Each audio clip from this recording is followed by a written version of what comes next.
regular stuff.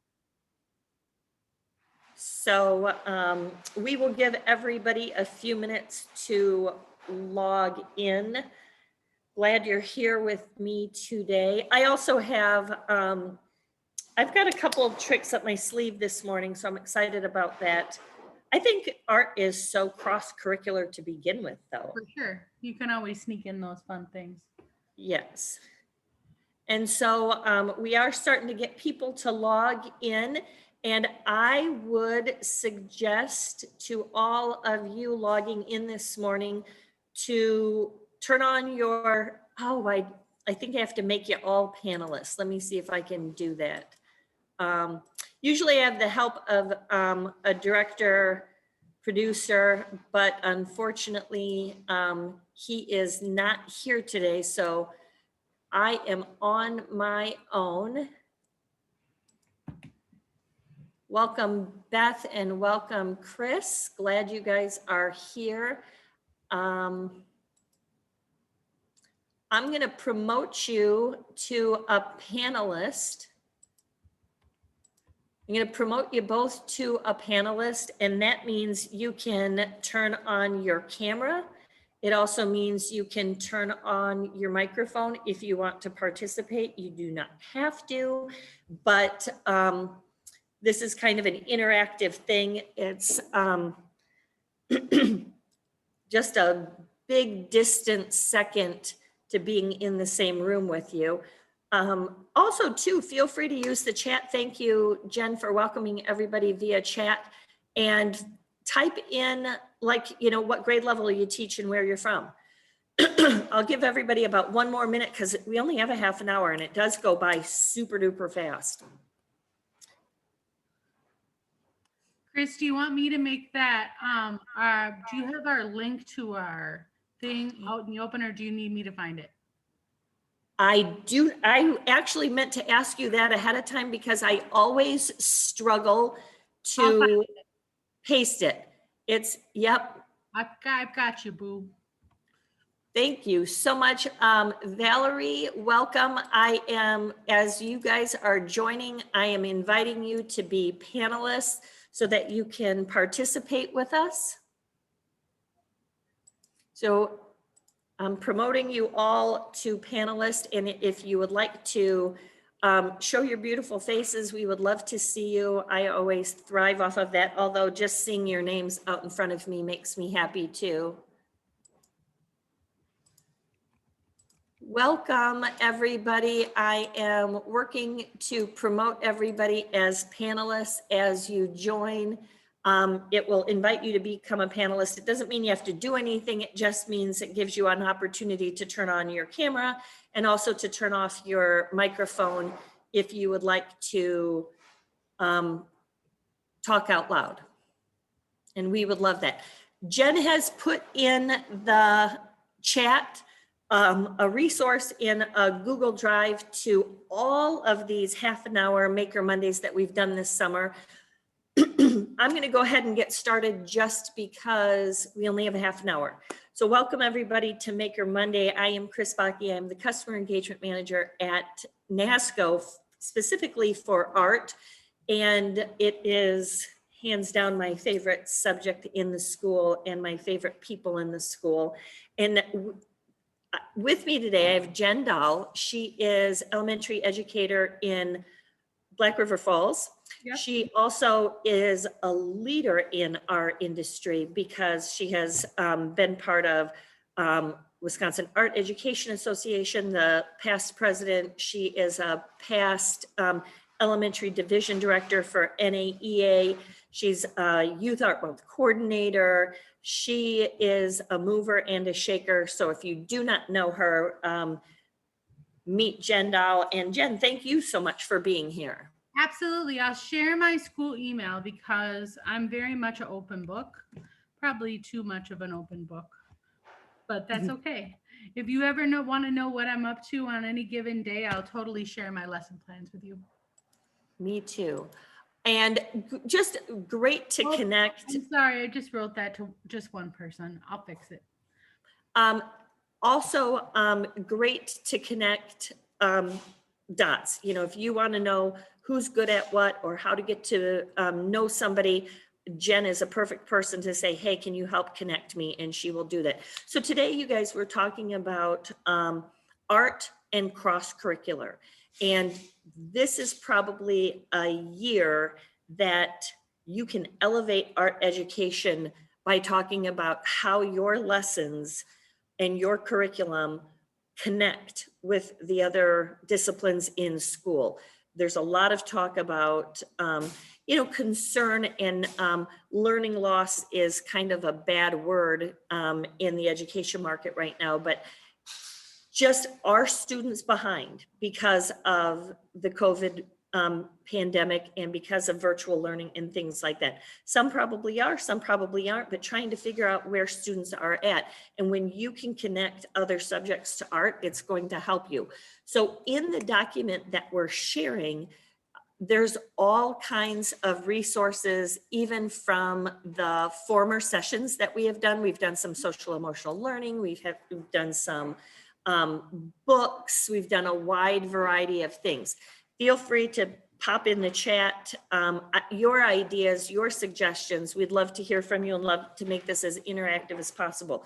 So I'm just going to start off with probably hands down one of the most popular NASCO artworks lesson plans. And artworks lesson plans are just these 4-page flyer documents that we have. There's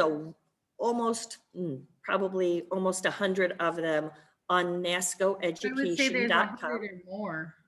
Yeah, if you go to nascoeducation.com and just scroll all the way down to the bottom to lesson plans, you can click on that and it gives you tons of them. I could link it to Kris so that it's easy for them. Perfect. Thank you so much.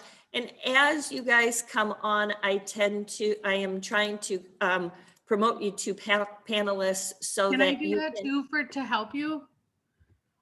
Sure, absolutely. If I've missed anybody, and feel free to post in the chat, like, make me a panelist if you want to talk if I've missed you. But so this one is called Line Design into Sculpture.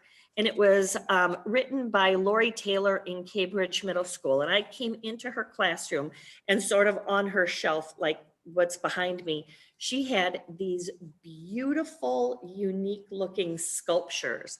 And I am telling you, they were just cool as cool could be. And I'm just doing like my mass rotation. I'm on my own today because Andy, our photographer, producer, videographer, director, is not in the studio with me today. So you don't get the beautiful view. You get the Kris Bakke hack of Zoom call. But this is the sculpture, but it starts off with a line design, which, this is cool because even littles can do this. The sculpting part is tricky because once you create the line design, you are going to photocopy it. And that was a tip from Lori, who said the first time I did it, I took the students' artwork and then they cut it into squares and rolled it and created the sculpture. But then they were all sad because they no longer had their piece of art and they loved that. So then she took their piece of art, photocopied it, and then they used the photocopies to create their rolls of sculpture material. It's seriously Sharpie, paper, and glue. It was done with Elmer's glue, but you could use a wide variety. If you want a fast drying glue, that kind of does help because you do have to have some patience as you hold it together and let it dry for a few minutes and then build from there. So it's going to take some time. It also takes a lot of design. The cross-curricular part is going to be definitely engineering and design. It's also going to be math. Little bit of science in there. And I say that because I did this lesson plan with teachers, both art educators and other teachers. It was a mixed group that was STEM and STEAM, which was very fun. And they had a thing where like you had to create like a pulley. Now this is obviously not the design or the lesson, but I'm just showing you like this has moving parts. And so I'll show you that piece in a minute again. So the rule was, it was an engineering STEAM challenge where they followed the lesson plan in terms of creating the line design and then creating a sculpture. But then the engineering challenge was, you need to have a structure that is 5 feet high and has moving parts. And so it wasn't this is how you do it. You actually had to become an engineer. And it was really, really clever. I just happened to be in the photo studio at Nasco, where there's everybody else's examples of stuff. And so off of the science and STEAM, my buddy Jordan, who is the customer engagement manager for STEAM, had this. This actually, though, is easily a lesson plan as well, because this is made out of popsicle sticks and looks to me like a little piece of construction paper. Even looks like there's a little model magic right here. And oh, I want to say pipe cleaners, but I know that's the Chenille sticks. They're pipe. chenille sticks. There's another name for them too, though, isn't there? I don't know. I don't know. I'm so old. I call them pipe cleaners, but chenille sticks, yes. And so, yeah, and then obviously glue. So that one is very much of a design one. I'm curious, Jen, if you have one off the top of your head. I don't have one off the top of my head, Kris, but we have an art teacher on here that lives just outside of Milwaukee, and they teach art to 3rd through 8th grade, also algebra, geometry, and spend a few hours as a preschool aide. Wow. They're the person that should chat. Their name Absolutely. That geometry one, you know, I'll tell you, I feel like that's how I passed math, is because of geometry, because the minute you started adding shape in there, it had more of like a visual way of learning, and that helped me tremendously. Yes, Kris.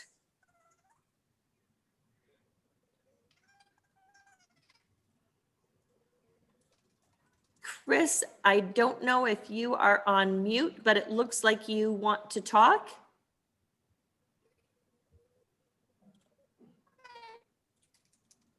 I can hear Kris a little tiny bit.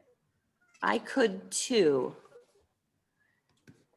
Check your, oh, darn that your microphone isn't working. Check your audio settings. Sometimes that will help a little bit. And if you can come back on, otherwise you're certainly welcome to type in the chat. We don't want to miss what you're saying. The other one that I have is actually a series of 2. It's blind contour and optical illusion. Karen Crosby, a retired art educator from here in Wisconsin, used to do this honestly at the elementary level. I think she did it with 4th and 5th graders. And they start off with a blind contour drawing, and then in back, they added an optical illusion to it.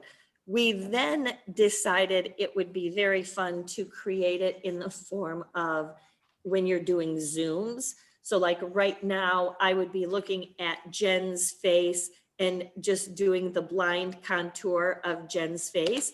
And then afterwards, you put the design behind it. These aren't optical designs because this was Kris Bakke's version of it, but just the idea of pattern in the back or optical illusion in the back. So both the newer optical or the newer blind contour with optical art in the back, and the former one with the true optical illusion and blind contour. I think that was a lot of hand drawing. That one also very cool. And that whole optical illusion thing is so much fun. And it instantly makes that blind contour pop, which is fantastic as well. Can you hear me now? Yes, Kris. Yay. Yay, hi, my name is Christy, Hey, and Christy. I get to teach a really cool variety of things. And there are so many ways that math and art connect. Just from the basic part, like having students be able to measure and use a ruler, Yes. all the way to with geometry, we work with scale models, how you can make something bigger and smaller, and that directly connects to using a vanishing point. Yes. Another real good way. So it's very cool when I have my students, I usually have all this, I teach at a very small population school. We have about 130 kids. So I have pretty much everybody for art. And then I have a smaller group of math. It's really cool when we're doing those in math. Can I say, now remember, I can tell them, remember when we did this in art? Yep. Now, we use it in math too. I love that. And honestly, the year before the pandemic, so 2019, is that correct? Yep. Yes. 2019, when I was out and about visiting schools and, at the art associations and NAEA, I was finding more and more art teachers saying that students aren't learning how to measure, and that lots of students were learning how to use a ruler in the art room.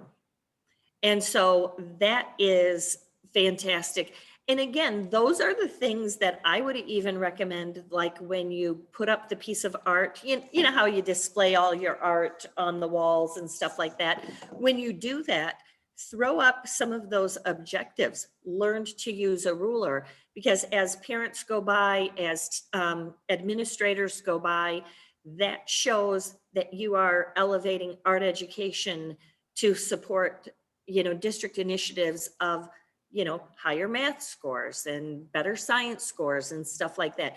Art is so important, and we just have to continue advocating for ourselves and showing the value of how you are supporting the whole child's education. And, I'm preaching to the choir right now, but yes, Christy, I think that's fantastic.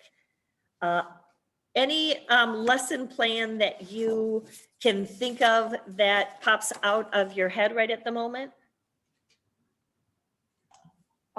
Not necessarily a very specific project, but there are lots of projects that lend themselves to talking about math, like the Yes. line design that you showed. That paper was divided into sections.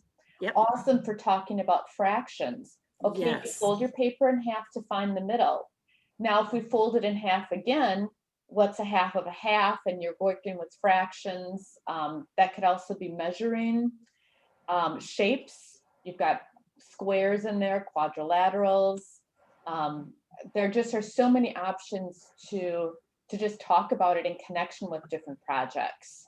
So true. I'm not even joking you. It took me forever to understand time, like quarter after. Me too. How I still have to count. How does quarter after equal 15? If a quarter is 25, how is it 15 minutes? To me, that didn't make any sense. You know what I'm saying? Another lesson that I wanted to share was this one is Archimboldo meets Autobahn. And so this is where and this is real bad because it's my art, but this is where you basically, this is the quick sketch of you pick out an animal and then you find out where their natural habitat is. And so this seriously was a robin, and I cracked up because one of the natural habitats was the golf course. And so, so I thought I think I can draw a golf course, but then you create the robin and what they eat as part of your drawing. So like this was bugs and spiders and berries and stuff like that. So, and I think there's like some worms on the beak, and then you create the background of where they're at. I also thought in a virtual setting students could even do it in a collage sort of form to go through a magazine and find food and maybe do their own. And this really wasn't me. I was being silly, but it was fun to do. And that's very Archimboldo-like. And so, but again, that adds in, you know, if it's food, that adds in health class and family and consumer.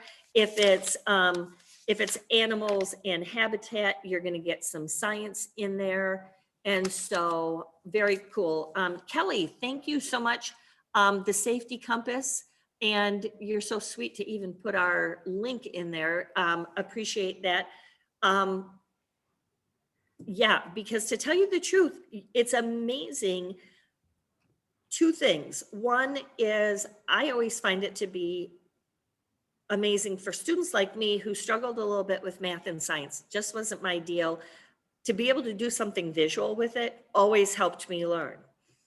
But don't just think that it helps the kids that struggle, because the super smart kids, the creativity part of it helps them tremendously.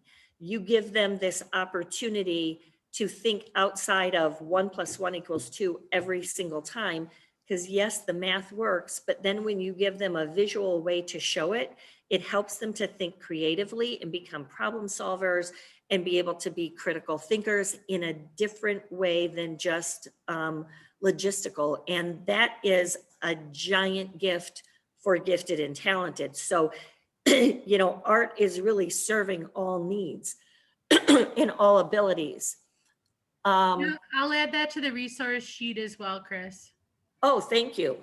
Does anybody else have any ones they want to share with us? Yeah, we would super love to hear your ideas. We also at NASCO are always willing to hear a lesson plan that worked for you, because we will work with you to create one of the NASCO Artworks lesson plans. We pay teachers for their ideas. Basically, I just ask that it isn't published somewhere else, like, you know, you didn't get it at the Dick Blick booth at NAEA. And they do cool things, so not taking away from them. We live in a very friendly, competitive world, so we're all in this together. But we want ideas that maybe you have seen, and then you've developed it to be your own, and what you used, how it worked, and ideas like that. And almost always, art does have some sort of cross curriculum to go with it.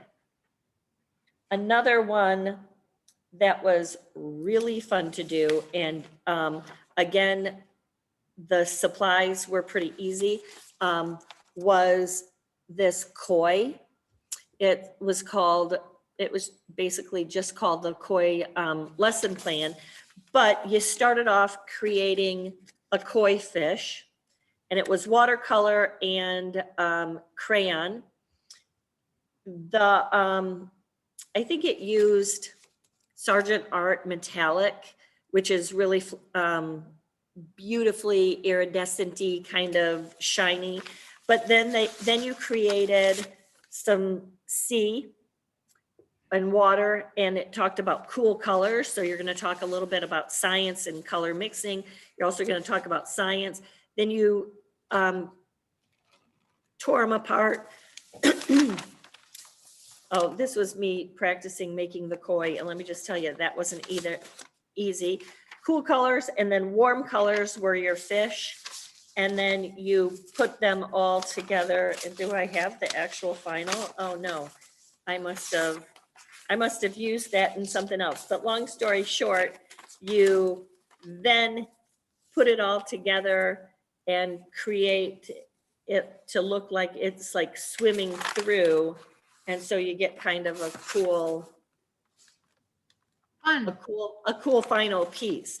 But again, it gives, anytime you use animals in something, you're instantly going to get like science, biology, that kind of stuff. For sure. We have about 8 minutes left, Kris. When I go back to school in the fall, I just took a class this summer about Earth partnerships, and we had to have a final project and we had to write a lesson. And I'm talking this fall all about monarch butterflies. And I'm going to talk about symmetry. So I got this little kit about how the butterflies, how it all works, you know, like the butterfly lands on the plant. Here she is, then a caterpillar. Here's the baby caterpillars. Look at them. Look at them babies.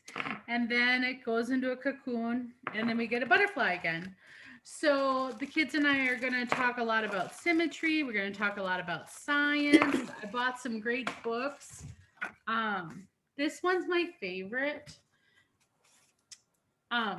Butterflies are pretty gross because it talks about, you know, the whole process. You got to get really gunky before you get beautiful again if you're a butterfly.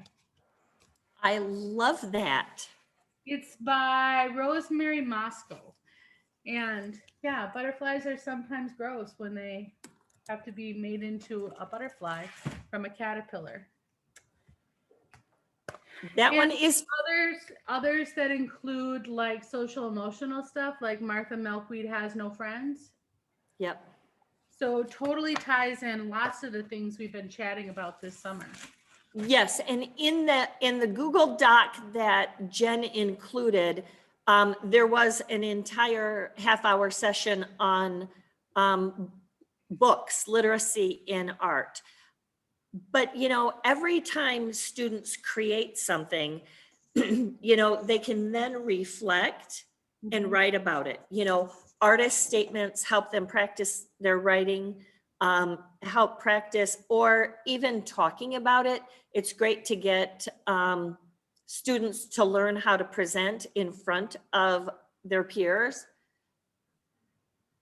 I see somebody else. Katie's picture show. So sorry about that.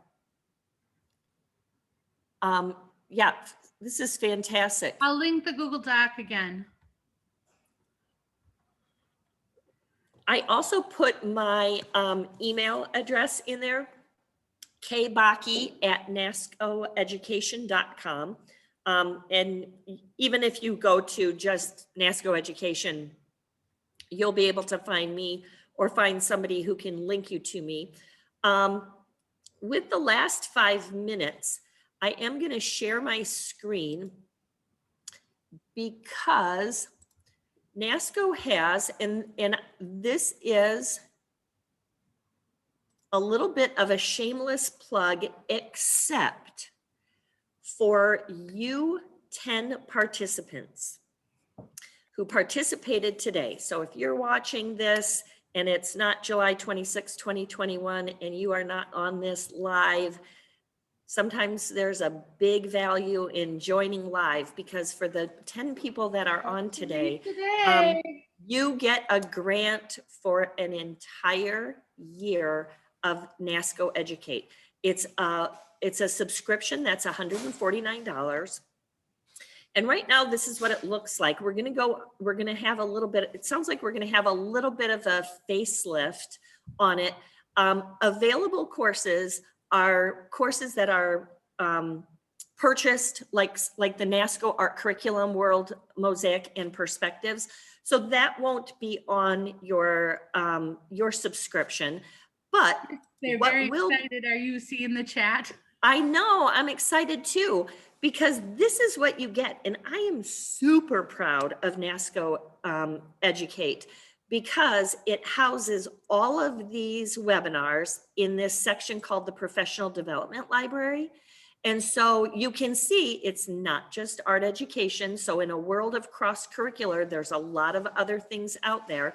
But in the world of art education, there, I think, is 6 pages of all of these lesson plans. So this Japanese footbridge and bees, Casey Kemper, a Wisconsin art teacher who is also a beekeeper, did a lesson on that. But there's the mixed media koi one. So I'm just going to skip a couple pages ahead, but there is a tons of subjects on there. Also in this is all the lesson plans. So I go back to the PD and resource section, and in this Visual Arts Resource Center is tons of lesson plans. I'm going to jump on middle school just because that's the middle. Kris, they're asking if they need to give you their email address. Yes, you do. Thank you so much for that. So I am going to stop sharing for a minute. And yes, what I need you to do is email me, kbakke@nascoeducation.com. And so I will also go through today's list just to make sure, but do help me out and email me, kbakke@nascoeducation.com. I just did, oops, that was a direct message. I screwed up. Sorry, Joanne. That's okay. Send me an email. It helps if you, it absolutely helps if you tell me what school you're at and your email address. So, and district, so that I can get all that information to our Educate support team. And we will send you a link to a username and a password, and then you can start having fun with it. And I would love for you to give me as much feedback as you can, because it is a resource for you to use. And quite honestly, it's a resource for your whole school to use. So if you love it, you can share it with your principal, and then maybe we can even get more people from your school involved. But yeah, it's a little bit of a plug because we do sell it. But honestly, today, I just want to get you guys to hear it, to see it, not hear it, to see it and use it and love it, because art absolutely is the intersection where all subjects meet. I stole that from Eric Gibbons, the art ed guru, and it is so true. And you guys are world changers who help teach the whole child and make such a difference in kids' lives. Jen, I'm sad that this is our last Maker Monday of the summer. We have had 4 of them that were absolutely delightful, and you are fantastic.